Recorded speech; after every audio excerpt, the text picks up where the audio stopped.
So before you do anything on a sea toilet, obviously shut the sea cock. Some toilets, the water inlet is above sea level, mine is.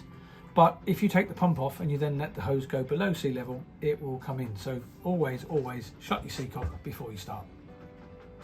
Every year at least you need to be changing the joker valve, and everyone knows that's a horrible job. There's a little cheat here to make that job a little bit less horrible, and the first trick is, which I haven't shown me doing, I've basically taken the shower and filled the toilet bowl with fresh water and then just pumped out. So all that's in the pipe between the toilet and the top of the tank is fresh water. That's the first trick, because now anything you're dealing with is water and not effluent.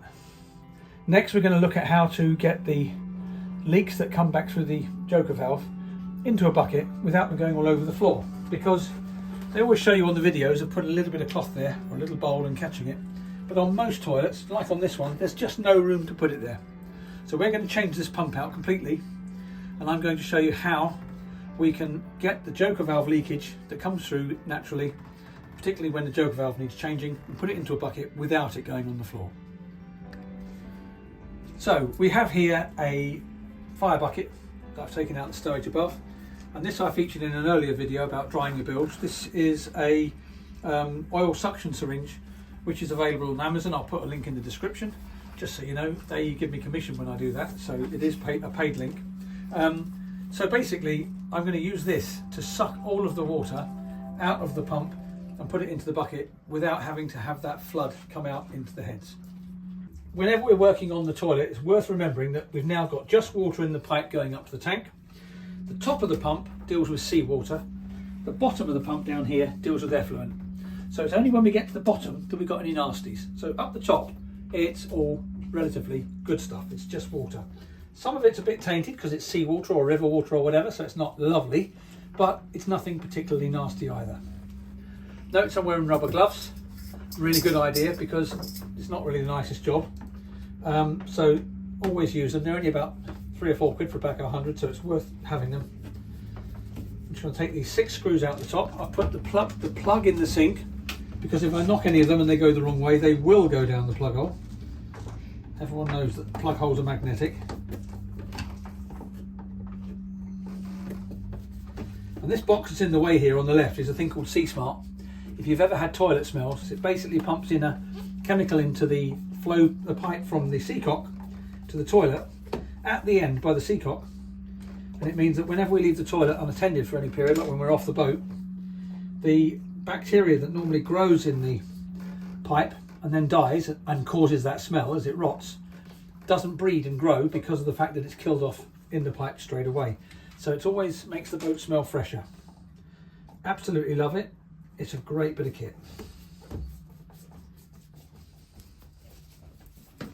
So we undo these 6 screws, and then the whole top of the pump's going to come off, including the spindle and the piston in the pump itself.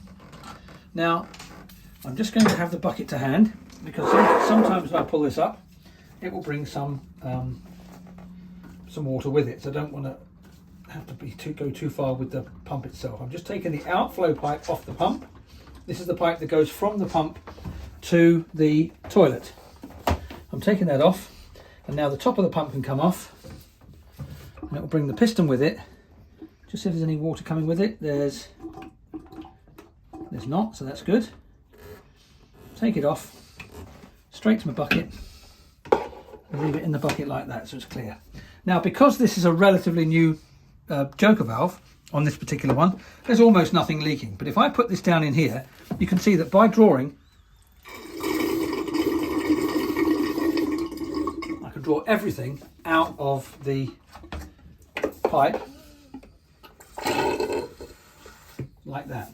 So if your joker valve needs changing, it will backflow into the bottom of the pump here. So just by using the syringe, if your valves are leaking, then you can get all that water out before you actually take the joker valve off. However, it's not often necessary to even dismantle the pump.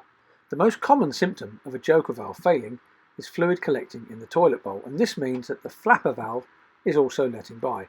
We can take advantage of that to help us get the pipe empty between the toilet and the holding tank. To do that, we need to understand what's happening inside the toilet. Here is a very simplified line drawing of a Jabsco toilet with the pump assembly on the right. That pump assembly has a screwed in cap which is attached to a valve unit, which we'll be looking at in more detail in a moment. The cap on the top of the pump unit holds the spindle of the piston. That piston has a handle on the top which we pump up and down. It's sealed to the pump casing by a sealing ring on the piston itself and by another sealing ring on the shaft at the cap. The cap is then sealed to the pump casing with another sealing ring.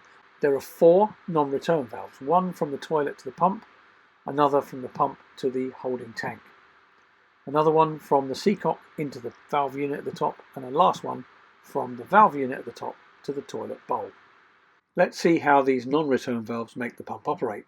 Normally, of course, the pump is parked with the piston in the fully down position, and this stops that flapper valve at the bottom of the pump unit from opening. At the same time, we normally leave the selector valve at the top of the valve unit in the pump out position, and what that does is hold open the non-return valve between the pump unit and the toilet bowl, and that's really important because when we lift the pump, air goes to the toilet, but when we push the pump down, air comes back from the toilet rim into the top of the pump and no fluid is moving. So we're pumping the toilet out, but there's no water being pumped in. If we then select that valve at the top of the pump unit to the fill position, we've now allowed the non-return valve to close, and what happens now is the bottom of the pump works in the same way, but the top of the pump works differently because on the downstroke, the non-return valve from the seacock will open and the top of the pump will fill with seawater. That's then forced out through the non-return valve to the toilet, and so we end up pumping out from the bottom of the toilet and pumping in at the top. When both the joker valve and the flapper valve at the bottom of the pump unit are worn, there can be a passage for fluid to pass from the pipe to the holding tank, back through the joker valve into the bottom of the pump unit, and from there through the flapper valve and into the bottom of the toilet. This causes fluid to accumulate in the toilet bowl.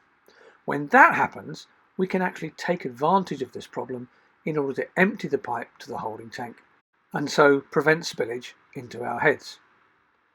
To do that, we simply lift the pump unit by a centimetre or 2 so that it's not sitting on the flapper valve, and that allows fluid to accumulate in the toilet bowl, which we can then directly extract using the oil syringe. We then have to just repeat the process, having waited a few minutes in between to allow more to seep through, and after 2 or 3 cycles, no more will come through because the pipe will be empty. We can then service the pump in the normal way without having to catch any fluid at all.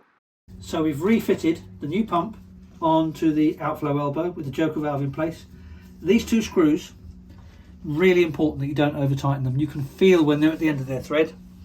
Again, no real effort needed to tighten it up. When it gets to the end of the thread, just stop. All you're going to do after that is shred the thread in the casing.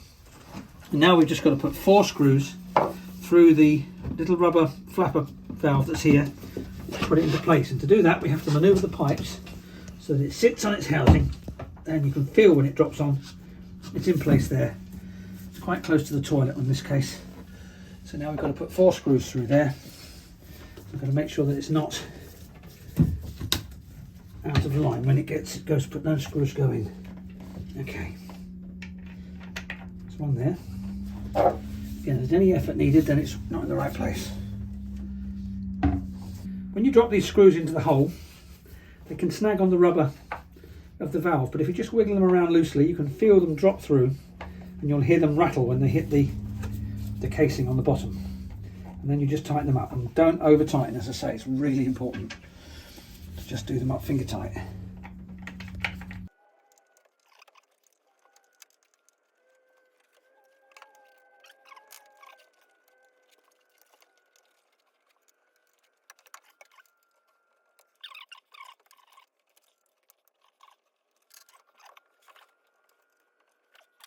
So the pipe that comes from the sea, in my case the one with the Sea Smart attached to it, goes to the lower spigot.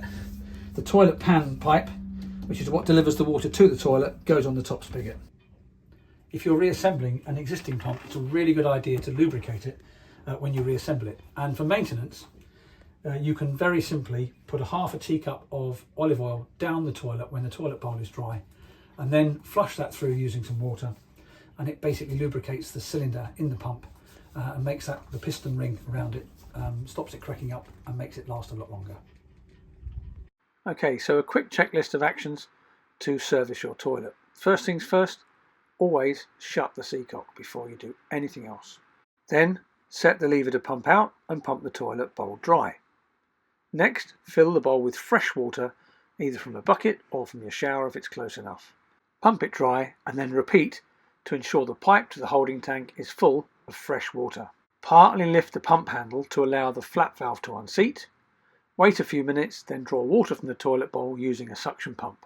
Repeat as necessary until no more fluid is gathering in that toilet bowl. Then you know the pipe is empty. Remove the top hose and the seawater hose from the pump assembly. Then remove the 2 screws securing the joker valve to the pump assembly and the 4 screws securing the pump assembly to the toilet base. Replace the joker valve and the flapper valve and then reinstall, remembering not to over tighten. Hope you found this helpful. If you did, please remember, do like, subscribe and hit that bell icon. This all helps us to grow the channel.